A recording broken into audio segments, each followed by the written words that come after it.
This is Matthew Cratter from Bitcoin University, and today I wanted to talk about getting on the winning team and what's been happening to shitcoins, what's been happening to Bitcoin in 2023. This is going to be a version of Toxic Bitcoin Saturday, though I'm not calling it that, in which I answer your questions, and I also highlight some of the more important developments of the week. And so the big message this weekend is it's not too late to stop providing exit liquidity to venture capitalists and scammers, because if you hold altcoins, this is what you're doing. These are people who printed up huge allocations for insiders, for the team, for foundations that they control, etc. You can see the red or pink part of all of these shows what the pre-mine or the pre-sale look like. So these are projects that are flawed from the start, especially when they have a huge pre-mine combined with proof of stake and VC investors. This was a great clip from of Cardano CEO Charles Hoskinson, basically saying when people ask him what he does for a living, he says he prints money for a living. This is the seigniorage principle and the privilege that people like this have. Of course, it's not real money, but he has enriched himself doing it. So these are the kind of people you're providing exit liquidity to, people like Charles Hoskinson, if you buy Cardano ADA, for example. Now let's examine some highlighted comments. This is from Wahid Marden. When will you wake up? Where did the industry reach? And where did projects like Solana reach? And you're stuck in your old narratives. Bitcoin is a must buy, but to say 100% of the crypto portfolio in only and only Bitcoin, that doesn't work anymore. And my response, this is a common misconception in the crypto space, that somehow diversification, quote unquote diversification, or what I call it diversification, that this somehow makes your portfolio better.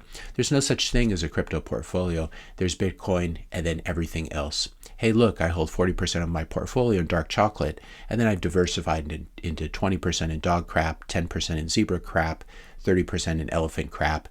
If you think that this is an improvement on holding 100% in dark chocolate, you shouldn't be investing your own money. That pretty much sums up the crypto space. As I said at the beginning of this video, it's not too late to get on the winning team. 2023 has been absolutely brutal to altcoins, to shitcoins. We're going to look at a couple charts here. This is Litecoin against Bitcoin, just straight down. Ethereum against Bitcoin, straight down. Monero against Bitcoin, even worse. Hex against, I could only do it against, actually this is against Bitcoin as well. Hex has been a complete disaster. And of course, they're looking for Richard Hart. There's a manhunt, and they will probably find him and bring him to justice soon. People will, of course, respond to this and say, well, what about Solana? You're being very particular here and very selective, and you're eliminating one of the big performers of the year. Here's a chart of Solana in Bitcoin terms, and it has appreciated versus Bitcoin.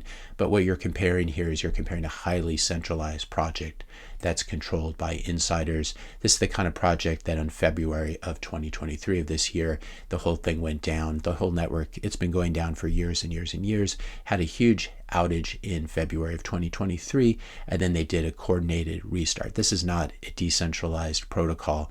This is a multi-billion-dollar VC project, venture capital coin, that is highly centralized and highly controlled. You can see that from this article in which they're talking about the outage. Co-founder Anatoly Yakovenko said substantial resources will be dedicated this year to improving the blockchain stability. 2022 priorities were shipping new features and new tools. He wrote on Twitter, 2023 is stability. So this is a highly centralized project. It's VC funded, as we've talked about before. And we had that video a couple of years ago with David Sachs and others, and Chamath laughing how they were dumping their tokens on retail. So you can't really compare Bitcoin to something like this. You can find lots of penny stocks that have outperformed Bitcoin this year, but it doesn't mean that it's neutral, decentralized money for the world. And it doesn't mean that it will continue to outperform Bitcoin over the long term, because Solana certainly will not. And then, of course, Cardano, another complete disaster against Bitcoin this year. A comment from John Neal 14. Bitcoin is a boomer crypto. Luna Classic is the future. And Bitcoin SV, Bitcoin quote unquote Satoshi's vision. My response, I didn't think it was possible to fail an IQ test this badly.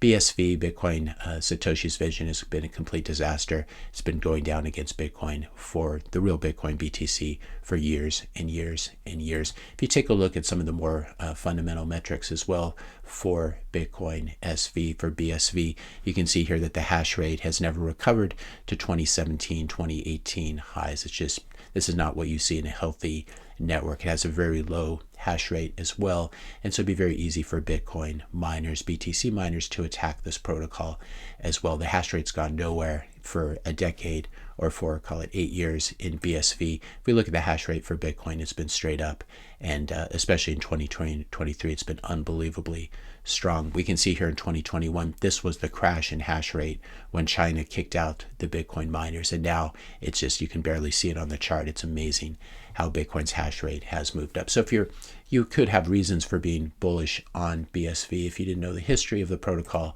but when you look at metrics like this, it's very, very difficult to be bullish on a failed fork of BTC.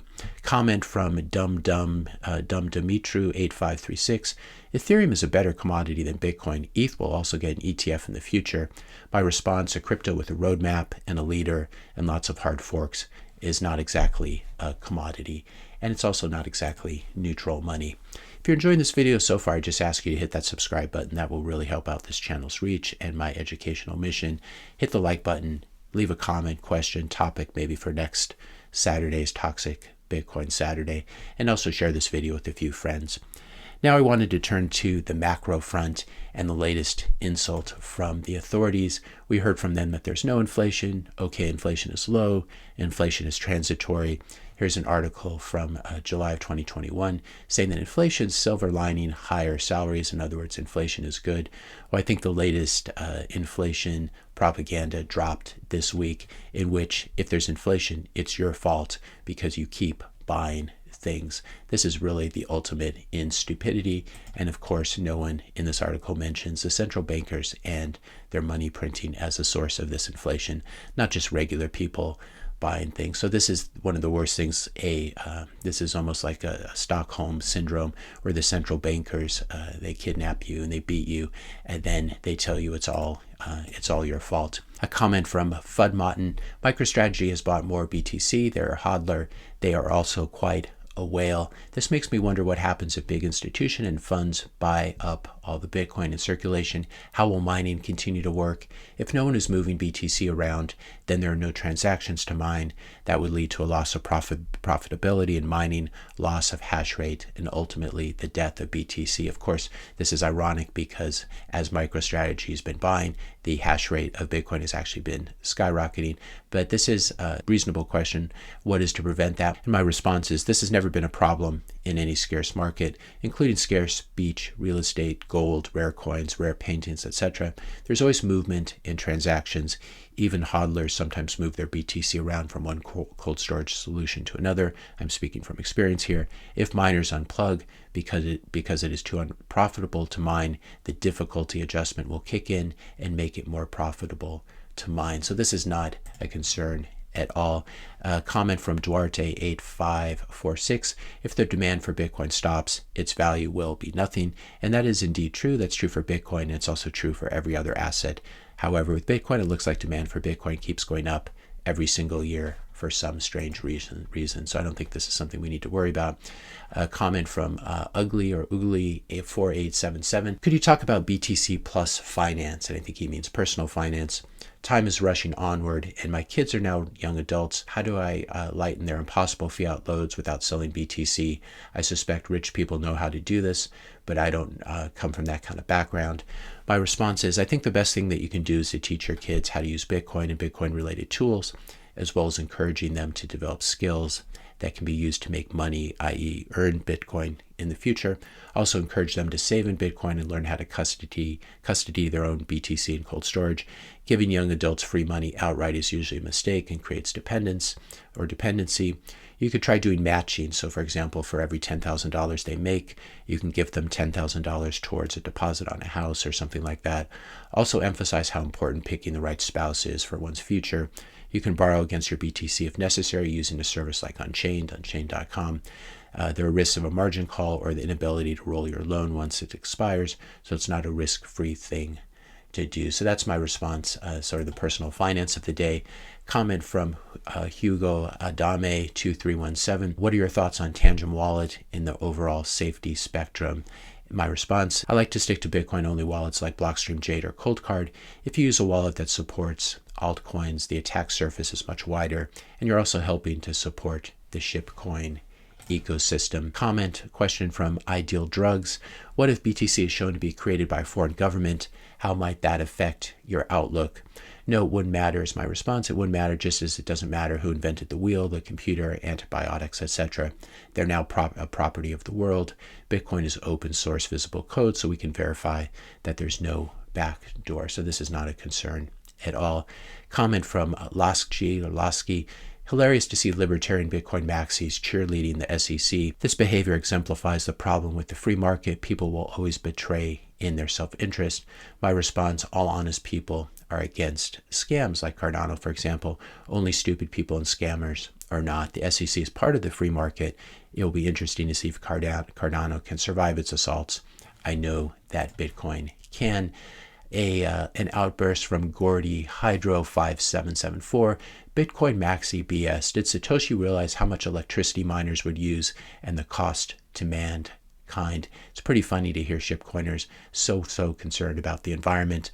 And my response to him is, you clearly don't care about high electricity usage, or you wouldn't be watching YouTube videos. Data center after data center, all burning electricity. It makes me sick. His response, yeah, mate, truth hurts. My response, please use more exclamation points. It makes you sound smarter. I enjoyed this deepfake. It's now been labeled as a AI generated, but Greta Thunberg finally getting on board with Bitcoin mining. It's pretty funny to watch. It does give you an idea of what the AI and the deepfake future looks like. It's going to be quite an interesting year, especially in 2024. This past week, we also saw the passing of Charlie Munger, whom I've made quite a bit of fun of on this channel. But at a time like this, I think this tweet from AmericanHodl was probably the right response. I learned a lot from Charlie Munger, and I choose to remember him at his best. Before old age and Bitcoin derangement syndrome, Charlie was one of the sharpest minds around. And I can corroborate this, even though I did make quite a bit of fun of him. I did see Charlie in person in, I believe it was in Pasadena in 2009 or 2010 at his company's meeting. I believe it was called Wesco. And he was quite charming and quite brilliant. Of course, this was right around the time that Bitcoin was released to the world. That's what I should have been focusing on. And fortunately, I was able to come around to this before Charlie Munger. But this is one of the great tragedies of his old age, that he had Bitcoin derangement syndrome.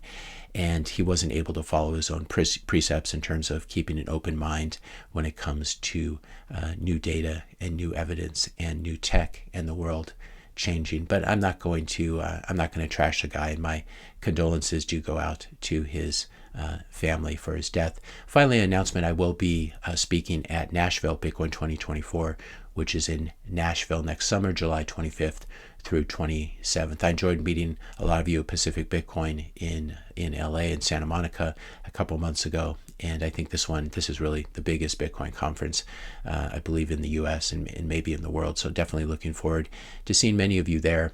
And I think it'll be fun to hang out in Nashville as well, go to Bitcoin Park and see some of the music scene there as well. If you enjoyed this video, be sure to hit that subscribe and like buttons. Hit the notification bell if you want to be notified when I publish my next video. And let me know your questions and comments in the comment section below. Thanks a lot for watching, and I'll see you in the next video.